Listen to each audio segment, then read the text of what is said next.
Hello students, welcome to unique classes of right way. आज बच्चे हम अपनी इस क्लास में स्टार्ट करने जा रहे हैं चैप्टर 1 के पीपी का क्लास 4th। क्लास 3rd में हमने क्वेश्चन नंबर 42 तक किया था और 5 क्वेश्चंस रह गए थे, 6 क्वेश्चंस रह गए थे, 48 तक है। ये हम लोग लास्ट क्लास में नहीं कर पाए थे, टाइम अप हो गया था, इसलिए आज के क्लास में ये टोटल 6 क्वेश्चंस हमें करने हैं। तो देखना क्वेश्चन नंबर 43 जो कि 2015 में पूछा गया है और ये सारे क्वेश्चंस आपको ड्राइव से मिलेंगे, वहीं पे अपलोड किया हुआ है, तो आप वहाँ से डाउनलोड कर लोगे। इसको प्रिंट आउट करा करके रख लो या फिर मोबाइल में रख लो, जैसे भी रखना है वो आपको मैनेज करना है। क्लास में आने से पहले आपके पास ये सब होना चाहिए। अभी नहीं है कोई बात नहीं, अभी आप ऐसे ही क्लास ले लो, आगे से ध्यान रखना है इस बात का। तो क्वेश्चन है द व्हीट इल्ड, व्हीट का प्रोडक्शन है उसके बारे में दे रखा है। इल्ड एक्स इन क्विंटल्स, एक्स को मेजर किया है क्विंटल्स पर एकड़ के टर्म्स में, यानी x अगर 5 है तो इसका मतलब होगा 1 एकड़ में कितना प्रोडक्शन हुआ है, 5 quintal. For a form in Punjab for a sample of 8 years, sample कितने साइज का लिया है, 8 का लिया है और 8 ईयर्स का डेटा है हमारे पास। 50, 56, 47, 27, 52, 43, 46 एंड 55। पहला है कंप्यूट दी सैंपल मीन, पहला क्या है, compute the sample mean and 10% trimmed mean and the sample standard deviation, तीनों चीज़ें निकालनी है। तो बच्चे बताओ आपको ये सब आता है या नहीं आता है। सैंपल मीन तो बहुत ईजी है। सैंपल मीन के लिए आप क्या करोगे, सीधा समेशन एक्स बाई एन कर दोगे।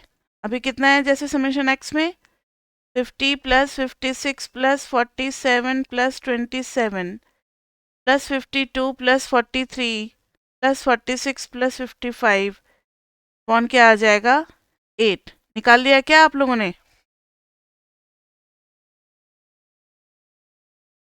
कैलकुलेटर हमेशा लेकर के आप लोग बैठा करो।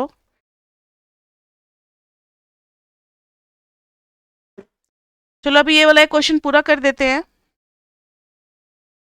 50 plus 56 plus 47 plus 27 plus 52 plus 43 plus 46 plus 55 is equal to 376 divided by 8। तो ये आ गया बच्चे 47। तो मीन हमारा आ गया 47। अब इन्होंने कहा है कि आपको ट्रिमिंग करनी है 10% की। तो 10% ट्रिमिंग के लिए 10% ऑफ 8 कितना हो जाएगा, 10% ऑफ 8, ये गया, दिस इज 0.8। 0.8 डेटा रिमूव करना है दोनों साइड से, 1 तो रिमूव करना नहीं है, 0.8 रिमूव करना है। तो रखना कितना है, इस वाले का हो जाएगा, रखना कितना है इस वाले का, ये सबसे छोटी वैल्यू है, नहीं पहले असेंडिंग ऑर्डर में करना पड़ेगा इसको, ठीक है, असेंडिंग ऑर्डर में करना पड़ेगा, नहीं तो वैल्यूज अफेक्ट हो जाएगी। तो बताना सबसे छोटी वैल्यू है 27 जो कि हमने ले लिया। 27 के बाद कौन सी वैल्यू आ रही है बताओ, 43, ठीक है, 43 भी ले लिया। 43 के बाद है 46 और 47, 43, 46, अच्छा 43 तो लिख चुके थे ना, 46, 47, 47 के बाद है 50, फिर 52, 50, 52, 55, 56। अब देखो इसका 0.8 पोर्शन रिमूव करना है, इसका भी 0.8 पोर्शन रिमूव करना है। ध्यान से देखो, इधर से 0.8 चला जाएगा, इधर रह जाएगा 0.2, रिमूव करना है 0.8 तो रह जाएगा 0.2, ठीक है। इसको दो पार्ट में डिवाइड करेंगे हम लोग, यानी और रहेगा कितना ऑब्जर्वेशन, देखना new n is equal to, हाँ अभी स्टार्ट हुई है और ये 43 क्वेश्चन नंबर हम लोग कर रहे हैं जिसमें डेटा हमें दिया हुआ है। और पहला क्वेश्चन है compute x mean, trimmed mean और स्टैंडर्ड डेविएशन। तो एक्स मीन अभी तक निकाला था जो कि आपको बहुत इजीली आता ही है। ट्रिम्ड मीन के लिए जब हमने 8 ऑब्जर्वेशंस थे उसका 10% किया तो 0.8 आ गई। 0.8 रिमूव करना है आपको स्टार्टिंग से और 0.8 आपको रिमूव करना है लास्ट से। तो रिमूव करना है तो रखना कितना है 0.2 0.2। न्यू नंबर ऑफ ऑब्जर्वेशंस कितने हो जाएंगे बताना। 8 में से 2 टाइम्स 0.8 रिमूव कर दोगे तो 8 माइनस 1.6 कितना बचता है 8 माइनस 1.6 इज इक्वल टू 6.4। तो ट्रिम्ड मीन हो जाएगा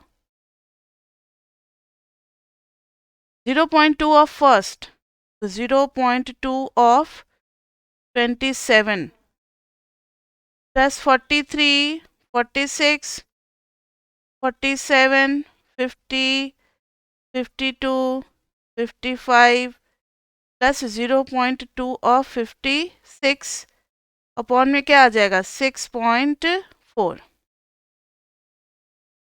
करना जरा इसको 0.2 इंटू 27 5.4 आ गया plus 43 plus 46 plus 47 plus 50 plus 52 plus 55 plus bracket में 0.2 इंटू 56।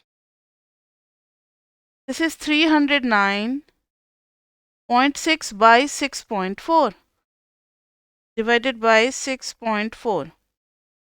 This is 48.375। ये आ गया ट्रिम्ड मीन। यानी अगर ट्रिमिंग कर दें तो वो इतना आ जाएगा। पहले कितना था मीन 47, ट्रिमिंग करने के बाद 48.375 आ गया। स्टैंडर्ड डेविएशन चाहिए बच्चे, स्टैंडर्ड डेविएशन। तो स्टैंडर्ड डेविएशन के लिए कुछ नहीं करना, सारे एक्स को लिख दोगे, फिर समेशन एक्स, मीन कितना है summation x by n, x minus x mean, x minus x mean का होल स्क्वायर, फिर यहाँ पर सम आ जाएगा summation of x minus x mean का होल स्क्वायर, और स्टैंडर्ड डेविएशन कितना हो जाएगा root under summation of x minus x mean का whole square upon n minus 1। ठीक है, 8 माइनस 1 कर देंगे हम लोग। समझ में आई बात बच्चे?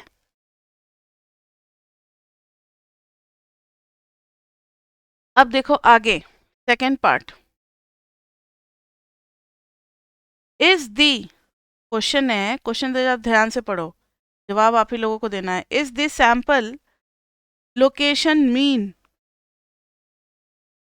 Is this sample location mean better for the data, better for the data.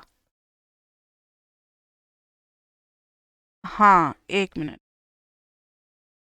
ये मैंने चैप्टर 1 में आपको पढ़ाया है कि सैंपल स्टैंडर्ड डेविएशन चाहिए ना, n-1 यूज़ करते हैं। पॉपुलेशन के लिए क्या हो जाता है n, सैंपल के लिए क्यों n-1 यूज़ करते हैं, इसका प्रूफ जो है ये चैप्टर 6 में आप लोग पढ़ोगे। प्रूफ इसका है पूरा, हिंदी सा प्रूफ है, उसके लिए बहुत सारे चैप्टर से होकर के जाना पड़ेगा, तब आप चैप्टर 6 में वो समझने लायक आपके पास नॉलेज होगा। अभी आपको रट जाना है कि सैंपल का जब भी होगा तो n-1 नीचे होगा, अगर पॉपुलेशन दिया रहेगा तो n से डिवाइड करेंगे, बस यही फ़र्क है। ऊपर तो सेम रहेगा x माइनस एक्स मीन का होल स्क्वायर। या अब देखो, क्या ये सैंपल लोकेशन एक अच्छा बेटर है इस डेटा के लिए, क्या ये सही में एवरेज को दर्शाता है, या कोई और एवरेज मीडियन मोड ये भी अच्छे हो सकते हैं। तो इसके लिए हमें क्या करना चाहिए, कोई आइडिया? डेटा को एक बार नंबर लाइन पे हमें रिप्रेजेंट कर देना चाहिए और देखना चाहिए कि इसके पास कोई आउटलायर्स है या नहीं है। आउटलायर्स मैंने लास्ट क्लास में कराया था। तो क्लास थर्ड जो है आपका पीपी का बहुत इंपॉर्टेंट है एग्जामिनेशन पॉइंट ऑफ व्यू से, उसमें बहुत अच्छे अच्छे क्वेश्चन है, टाइम भी काफ़ी ज़्यादा लगा था, तभी ये 6 क्वेश्चन रह गए थे। देखना बच्चे डेटा हमारे पास क्या क्या है, सभी डेटा जो है minimum, minimum data is starting from 27 and maximum गया है 56 तक, यानी 20 से 60 के बीच में सब आ जा रहे हैं। तो कर दो 20 30 40 50 60। ठीक है, पहली वैल्यू है बच्चे 27, ब्लैक से ले रहे हैं 27, रेड से ले लेते 27, दूसरी वैल्यू कितनी है 43, 46, 47, 43, 46, 47, आगे देखना 50, 52, 55, 50, 52, 55, नेक्स्ट इज 56। तो देखना जरा, यहाँ से यहाँ तक जो डेटा है सब मोर और लेस एक 50 के आसपास है, सब एक ग्रुप में लग रहे हैं, और ये जो है एक, ये बिल्कुल अलग सा है। ऐसा नहीं लग रहा जैसे ये ग्रुप से बिल्कुल बिछड़ सा गया है, अकेला, इसको किसी से कोई मतलब ही नहीं है। तो हेयर 27 इज आउटलायर्स, आप लिखोगे हेयर 27 इज आउटलायर जैसा बिहेव कर रहा है, ये ग्रुप से काफ़ी अलग है। So sample mean is not better. अब आप लोग मुझे बताएं कि इस केस में हमें क्या निकालना चाहिए जिसमें 27 का कोई इफेक्ट नहीं आएगा। मीन में तो 27 को भी ऐड करना पड़ेगा, देखो अभी किया था ना हमने 27 को ऐड। हाँ, मीडियन निकालना पड़ेगा, देखो 27 को ऐड किया था ना, इससे मीन अफेक्ट हो गया, तो मीडियन निकालेंगे, तो मीडियन इज बेटर। अब आप कहोगे कि मैम मोड कब निकालते, जब एक डेटा ना रिपीट करता तब मोड निकालते, समझ में आई बात। लेकिन डेटा कोई भी रिपीट नहीं कर रहा है, इसलिए हम लोग क्या निकाल रहे हैं, मीडियन। जब बहुत सारे डॉट वर्टिकली स्टैक में होंगे एक के ऊपर एक, तब हम मोड निकालते हैं। क्लियर बच्चे, ये समझा दिया मैंने। अब इसका है third part. Third part, a new hybrid seed promises a yield y given by yi is equal to 1.2 xi minus 8. What is the expected mean, 10% trimmed mean and standard deviation of the hybrid seed? तो hybrid seed का mean वगैरह सब निकालना है, तो easy है। yi mean की property आपको पता है, mean is affected by change of origin and change of scale, दोनों से affect होता है। तो 1.2 xi mean minus 8, xi mean आपने निकाला था ना, अभी निकाला था या नहीं, कहाँ गया, ये रहा 47, 47 को आप यहाँ यूज कर दोगे, 47 और माइनस 8 सॉल्व कर दो, 1.2 into 47, 1.2 into 47 minus 8, this is 48.4, 48.4, तो मीन आ गया। अब इन्होंने बोला है 10% ट्रिम्ड मीन, तो मुझे ये बताओ 10% ट्रिम्ड मीन, क्या इस पे कोई फर्क पड़ेगा, बिल्कुल पड़ेगा। सारे डेटा को जब आप कर रहे हो तो अब आप रिमूव और ये सब अलग से करोगे, तो सारे डेटा को आपको चेंज करके लिखना पड़ेगा, ठीक है। अब तो डेटा तो अफेक्ट हो गया ना, जब मीन ही अफेक्टेड हो रहा है तो ये भी अफेक्ट होगा ही होगा। तो 10% ट्रिम्ड मीन निकालने के लिए आपको सारी वैल्यूज को चेंज करना पड़ेगा। बच्चे, जो भी रिलेशनशिप मीन में होता है, जैसे mean is affected by change of origin and change of scale, वैसे ही ट्रिम्ड मीन भी अफेक्टेड होगा change of origin and change of scale से। तो अगर 10% ट्रिम्ड मीन हमने उधर निकाला हुआ है, तो वाई मीन का trimmed mean 10% will be equal to 1.2, X का ट्रिम्ड मीन 10% माइनस 8, ये तो निकाला हुआ है ना हमने, कहाँ है, ट्रिम्ड मीन 10% इज 48.375, तो 48.375 माइनस 8, 48.375 माइनस 8, इसको सॉल्व कर लो आप लोग। 1.2 into 48.375 is equal to minus 8, this is 50.05, ठीक है। And standard deviation of the hybrid seed का स्टैंडर्ड डिविएशन भी निकालना है, मीन निकल गया, ट्रिम्ड मीन निकल गया। अब देखना जरा स्टैंडर्ड डिविएशन, तो standard deviation of Y I is equal to, standard deviation is affected by only change of scale but not of origin, origin से स्टैंडर्ड डिवीजन पे कोई फर्क नहीं पड़ता, ये हमने कर लिया है किस में, mathematical properties of standard division में। तो सीधा आप ये कर दोगे कि 1.2 जो भी स्टैंडर्ड डिवीजन निकाला होगा उसको यहाँ पे फिलअप कर दोगे। समझ में आई बात? तो ये हो गया हमारा 1 2 third part of question number 43। अब हम लोग मूव करते हैं बच्चे क्वेश्चन नंबर 44 पे। 2016 में पूछा गया क्वेश्चन है, the marks of 21 students in a 50 marks mathematics test are given below, calculate 10% trimmed mean. 21 students हैं और सब कुछ सही तरीके से दिया हुआ है, 18 20 25 28 30 35 36 38 39 40 41 41 41 42 42 43 44 45 45 47 50 इतने ऑब्जर्वेशन दिए हुए हैं। नंबर ऑफ ऑब्जर्वेशन कितना है? 21। Calculate 10% trimmed mean.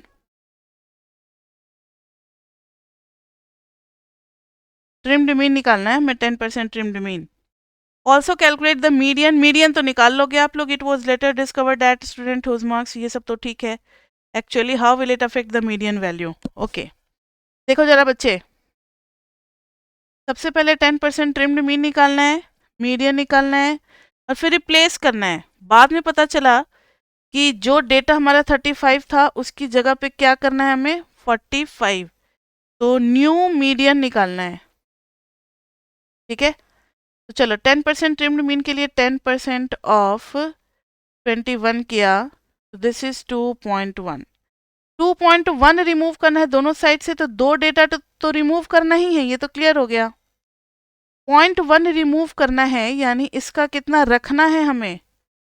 0.1 इधर चला जाएगा, इधर आ जाएगा 0.9, फिर इस वाले डेटा का 0.1 इधर चला जाएगा, तो 0.9 हमें बचा करके रखना है। और न्यू एन कितना हो जाएगा?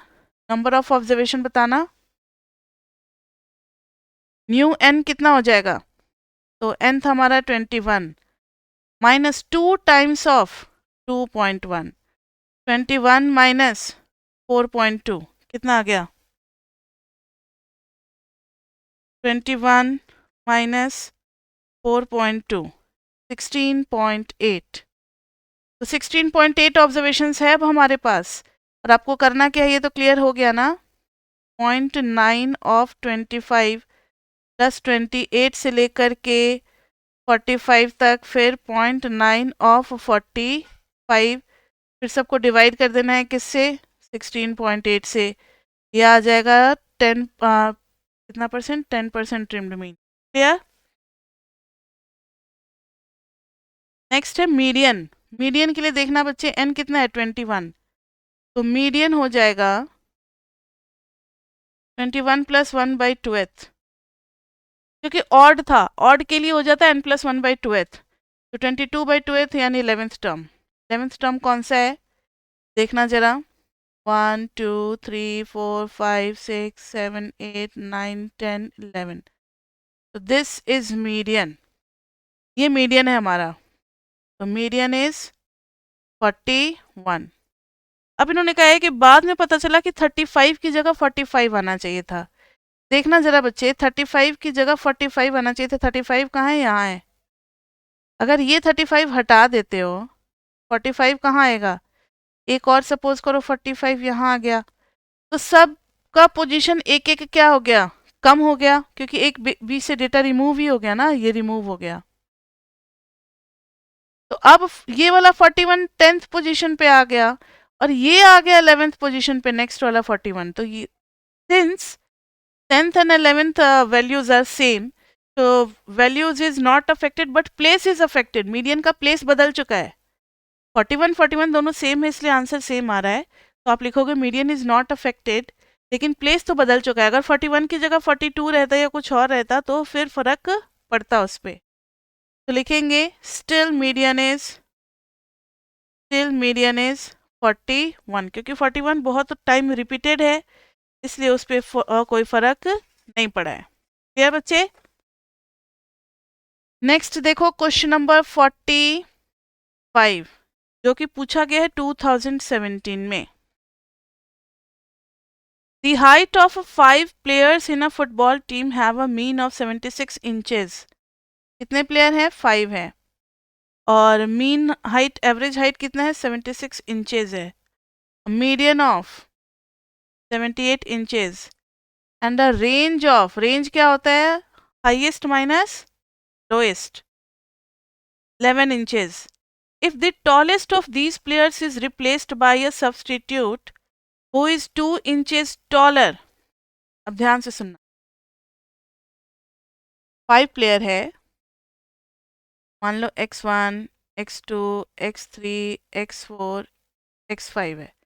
टॉलेस्ट है, ये इंक्रीजिंग ऑर्डर में रखा गया है, तो टॉलेस्ट ये रहा, x5 is tallest. If the tallest of these players is replaced by a substitute who is 2 inches taller, new situation ये है, now x5 is replaced with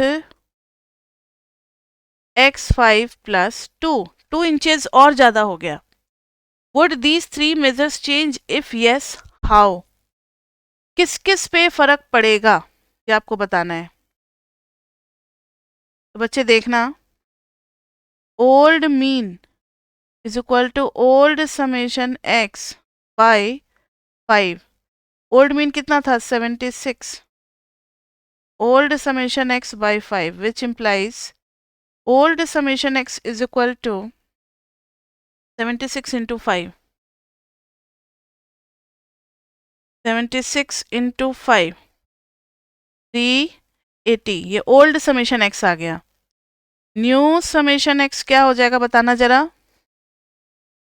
देखो इन सब में डेटा में तो कोई चेंज नहीं हुआ, इसमें बस 2 ऐड हो गया, तो new summation x is equal to old summation x plus 2. बस एक ही तो डेटा रिप्लेस हुआ ना 2 इंचेस टॉलर से, तो 380 था ही, उसमें प्लस 2 कर दिया, 382 आ गया. तो न्यू मीन इज 382 बाई 5. तो 382 divided by 5. This is 76.4. Mean तो बदल गया बच्चे. पहले मीन क्या था? तो हम लिखेंगे there is change in mean. पहले मीन था 76, अब मीन आ गया 76.4. मीडियन पे क्या कोई फर्क पड़ेगा? नो क्योंकि पहले भी x5 5th पोजीशन पे था. 2 इंचेस टॉलर होने की वजह से भी उसी प्लेस पे सबसे टॉलेस्ट बॉय आएगा. तो मीडियन इज नॉट अफेक्टेड. लिखोगे लैंग्वेज में क्या लिखोगे? Median is not affected as 5th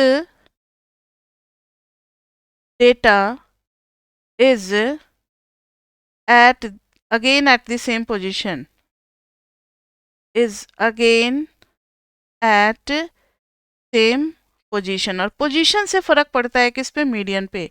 जब पोजीशन ही नहीं बदला तो मीडियन पे भी कोई फर्क नहीं पड़ेगा. क्या रेंज पे कोई फर्क पड़ेगा? तो ध्यान से देखना. Earlier range was largest minus smallest. Range था 11, x5 माइनस x1. अब बच्चे ये था पुराना रिलेशनशिप. अब है हमारे पास नाउ x5 की जगह, अभी यहां पर छोड़ दो, x5 की जगह मैंने रिप्लेस कर दिया x5 प्लस 2. तो दोनों साइड मुझे प्लस 2 करना पड़ेगा ना. समझ में आ रही है बात या नहीं? मैंने अगर एक साइड पे प्लस 2 किया है तो दूसरे साइड पे भी प्लस 2 करना पड़ेगा, अदरवाइज रिजल्ट विल चेंज. ये आ गया 13, यानी नया वाला रेंज जो है उसमें 2 का और गैप हो जाएगा. सिंपल सी बात है, इसको इतना ज़्यादा कॉम्प्लिकेटेड नहीं करते हैं तो भी आसानी से समझा जा सकता है. पहले सबसे बड़े और सबसे छोटे डेटा के बीच में 11 का गैप था. अब सबसे बड़े वाला डेटा 2 इंचेस और बढ़ गया है, तो गैप भी 2 इंच और बढ़ जाएगा. ठीक है, तो गैप 11 से कितना हो जाएगा? 13 हो जाएगा. लेकिन मैथमेटिकली शो करने का ये तरीका है कि आपने लार्जेस्ट माइनस स्मॉलेस्ट लिखा, लार्जेस्ट में प्लस 2 जब ऐड हुआ है तो दोनों साइड हम लोग 2 ऐड करेंगे. तो यहाँ पे एक स्टेटमेंट लिखना पड़ेगा, adding 2 on both the sides. adding 2 on both the sides and rearranging. Rearranging मतलब x5 के साथ ही मैंने +2 को रखा है, इसलिए रीअरेंजिंग लिख दिया। क्लियर? समझ में आई बात? अब देखो सेकंड पार्ट। ये सब क्वेश्चन लेंदी है, इसलिए एक अलग से क्लास लगानी पड़ी, और इसी टाइप के क्वेश्चंस आपके पेपर में आने हैं। ये सब डिवोट बेस्ड क्वेश्चंस है। If the tallest player is replaced by a substitute who is 4 inches shorter, which of the new values could you determine?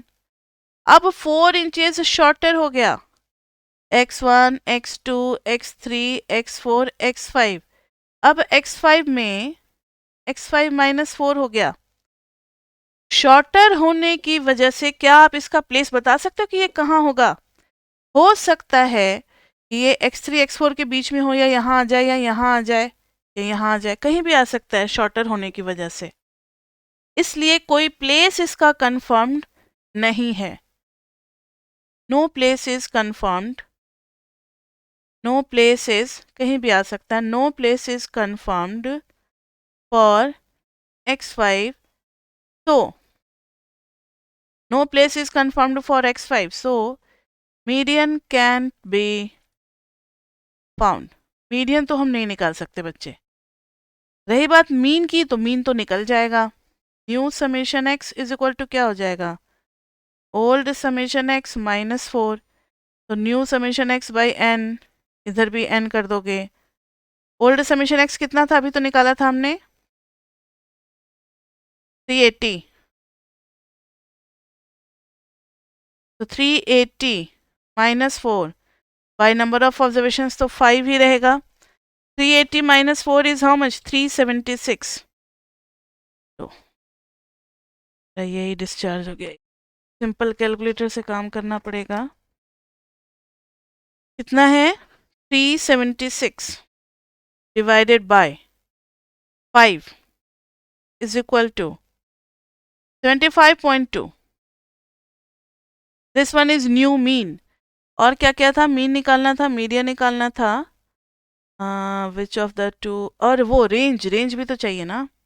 Range क्या था हमारा? 11 is equal to x5 minus x1। अब आपको -4 दोनों side कर देना है, x5 -4 माइनस x1। अच्छा ठीक, 1 मिनट और। अब जरूरी थोड़ी है कि x5 -4 ही टॉलेस्ट होगा। हो सकता है कि इधर आ जाता तो फिर हम x4 में से x1 को माइनस कर रहे होते। समझ में आ रही है मेरी बात? जरूरी नहीं है कि x5 ही टॉलेस्ट होगा। तो not confirmed, there may be like range में बी x4 माइनस x1, हाँ हाँ, और x3 माइनस x1। मतलब जब x5 का पोजीशन बदल जाएगा तो कौन सी सबसे बड़ी वैल्यू होगी हमें नहीं पता। -4 के बाद, प्लस होने के बाद तो बड़ी और बड़ी होगी, तो वही सबसे बड़ी रहेगी, लेकिन सब्ट्रैक्ट होने के बाद नहीं पता, तो range can not be find out. तो range can't be found.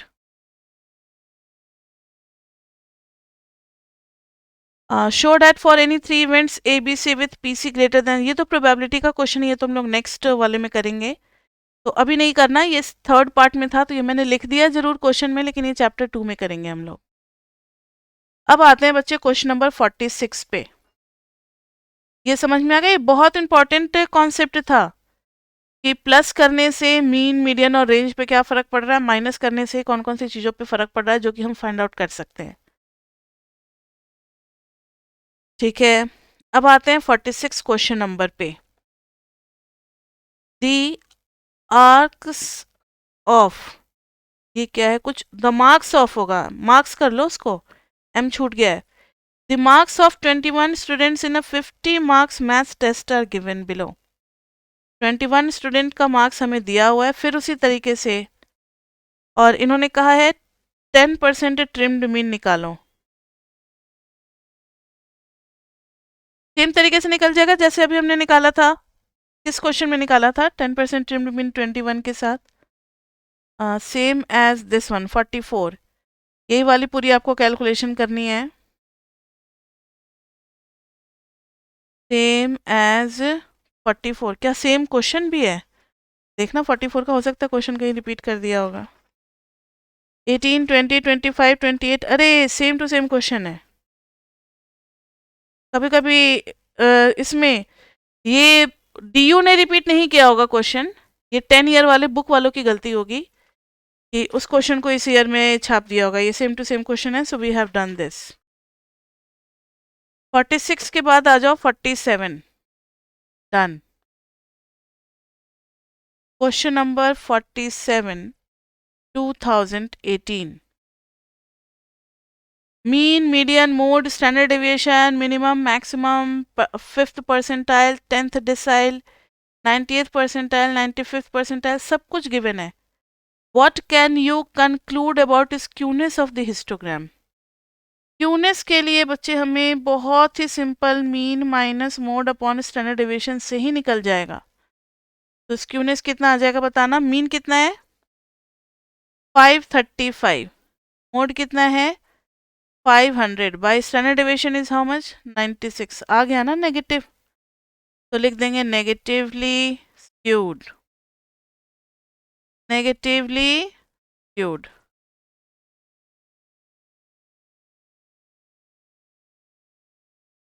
Mean minus, अच्छा नहीं नहीं नहीं नहीं, 435 थोड़ी है, 535 है, ये पॉजिटिव आएगा, पॉजिटिवली स्क्यूड। ये पॉजिटिवली स्क्यूड हो गया डेटा बच्चे। डिफ्रेंशिएट, अब क्वेश्चन नंबर 48 का 1 है, मतलब 48 इसमें कुछ और भी पार्ट्स होंगे, 2019 में पूछा हुआ है। Differentiate between simple random sampling and stratified sampling. तो ये बच्चे सैम्पलिंग टेक्निक में मैंने पढ़ाया हुआ है। सिंपल रैंडम सैम्पलिंग में क्या कर लेते हैं, कोई ऑर्डर फॉलो नहीं होता, हमें एलिमेंट्स चूज करने हैं तो हम कहीं से भी रैंडमली जितना चाहिए चूज कर लेते हैं। लेकिन स्ट्रेटिफाइड सैम्पलिंग में क्या करते हैं, पहले स्ट्रेटा में डिवाइड करते हैं, क्लास में डिवाइड करते हैं। जिसका मैंने एक एग्जांपल दिया था, इनकम, एवरेज इनकम निकालना था, तो एक बार upper class people, middle class people, lower class people, 3 का बना लेंगे। और मान लो अगर मुझे 30 ऑब्जर्वेशंस लेने हैं तो 10 रिच पीपल से लेंगे, 10 मिडिल क्लास से लेंगे और 10 पुअर पीपल से लेंगे, तब जाकर के सही रिप्रेजेंटेटिव निकलेगा किसका, एवरेज इनकम का। तो इस तरीके से स्ट्रेटिफाइड में करते हैं, और रैंडम में कुछ नहीं होता, कहीं से कुछ भी हो सकता है, सिंपल रैंडम सैम्पलिंग में। ठीक है, तो ये फ़र्क था दोनों में, तो आपको लैंग्वेज में लिखना होगा। मैंने सारा थ्योरी आपको पढ़ाया हुआ है क्लास में, आप वहीं से अपना नोट्स बना सकते हो। तो बस इतना ही है चैप्टर 1 के पीपी में। तो चैप्टर 1 का पीपी यहीं पर होता है ख़त्म। अभी हमारे पास टाइम है काफ़ी ज़्यादा, तो अभी देखते हैं कि चैप्टर 2 स्टार्ट करते हैं या नहीं। चैप्टर 1 का तो पीपी हो गया, अब मिलते हैं हम लोग नेक्स्ट क्लास में चैप्टर 2 के कॉन्सेप्ट्स के साथ। तब तक के लिए बच्चे बाय बाय, बाय बाय।